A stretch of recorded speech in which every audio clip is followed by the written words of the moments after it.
వృషభ రాశి వృషభ రాశి వారికి 2026వ సంవత్సరంలో గురువు గారి యొక్క స్థితి సంచారము జనవరి 1వ తేదీ నుంచి కదా మనం చెప్పుకుంటున్నాము. ద్వితీయ స్థానంలో సంచారము చాలా అద్భుతమైన ఫలితాలు, మాట తీరు బాగుండడము, శుభకార్యాలు, ఉన్నత విద్యా ప్రాప్తి, అలాగే స్కాలర్షిప్స్ లభించడము, ధన ఆదాయం పెరగడము, శుభకార్యాల పరంపర, మంచి మాట చెప్పడము, 10 మందిలో ఒక ఉన్నతమైనటువంటి స్థితి పొందడము, గౌరవ ప్రఖ్యాతులు పొందడము ఇత్యాదివన్నీ కూడా చాలా చాలా బాగున్నాయి.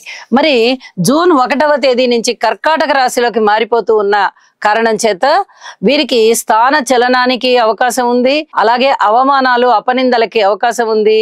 ఇంకా గురు బలం తగ్గుతోంది కాబట్టి చాలా జాగ్రత్తలు తీసుకోవాలి. అలాగే శనిగారి బలం మటుకు సంవత్సరం అంతా కూడా చక్కగా లాభస్థానంలో ఉండి చాలా చాలా మంచిగా సంచరిస్తూ ఉన్న కారణం చేత ధనానికి ఇబ్బంది లేకుండా ధన ఆదాయం అనేది ఉంటుంది, కార్యసిద్ధి కలుగుతుంది.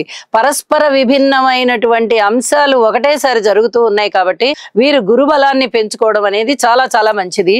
అలాగే జూన్ 1వ తేదీ నుంచి కర్కాటక రాశిలో ఉన్నటువంటి గురువు గారు అక్టోబర్ 31న సింహరాశిలోకి వచ్చేసి తిరిగి అర్ధాష్టమ సంచారంలో ఉంటారు కాబట్టి ఇక్కడ కూడా గురుబలం అనేది లేకుండా పోతోంది. మాతృవర్గ రీత్యా జాగ్రత్తలు తీసుకోవాల్సిన పరిస్థితి ఉంది, ఔషధ సేవ చేయవలసినటువంటి పరిస్థితి కనిపిస్తోంది. మీకు ప్రత్యక్ష గురువులు ఉన్నట్టయితే వారి వద్దకు వెళ్ళి వారి ఆశీస్సులు తీసుకోవడానికి ప్రయత్నం చేయండి.